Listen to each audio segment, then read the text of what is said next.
Do you know the difference between costume jewelry and precious jewelry? Well, we're going to learn how to do that today. My name is Sherry Curley. I'm also known as the practical sort because I provide practical home organizing solutions in an eco-friendly way.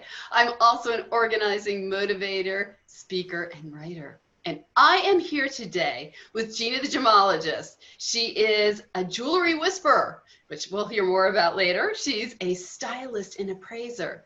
And she's got the answers for us how to make those decisions. Because, Gina, there are times where I'm working in a client's homes, particularly on estate clearouts, where I'm looking at jewelry and have to make decisions about, is this a valuable piece of jewelry or is it costume? Take us on that journey. Oh, thank you so much for that beautiful introduction, Sherry. It's so great to be here with you today. That is the number one question that I get from a lot of people is teach me what you know.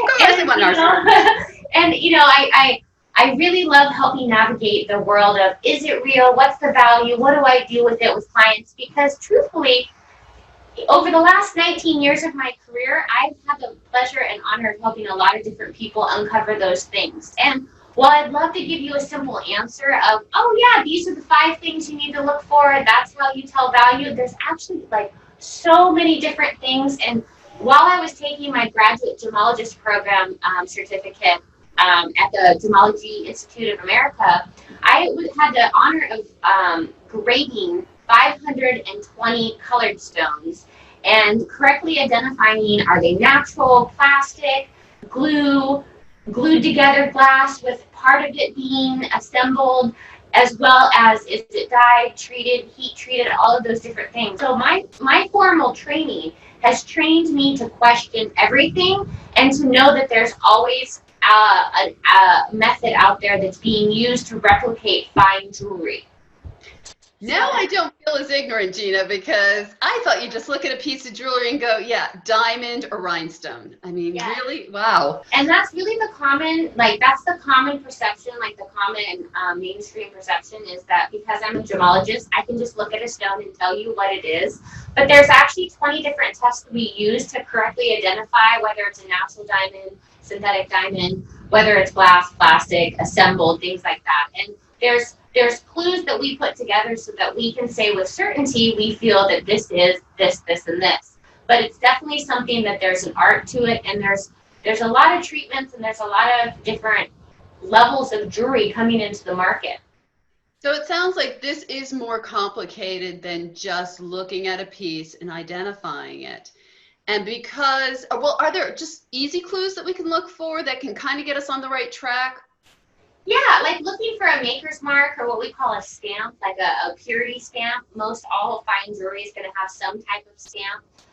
Oftentimes, though, we see like sometimes with rings, when they're sizing it, sometimes they can remove that mark. Actually, something that I always like to tell clients and people I'm working with, if you're getting a ring size, make sure to let the jeweler know that you want to keep the stamp in there or to reapply it after they've done the work, because that will save you and your family and loved ones a headache down the road. And it's something that I see quite often. That is such a good point, because I can imagine that if you went to sell something and you're trying to convince somebody that it's 14 karat gold, but it doesn't have the jeweler's mark in it, your credibility could be at risk. So that is a great point for you all to keep in mind. Gina, so all of this is well beyond my pay grade as an organizer. And this is your kind of thing. How can our folks reach you? And could they do it, because so much is being done remotely now? Could you do it remotely, or do you have to be on site with the piece?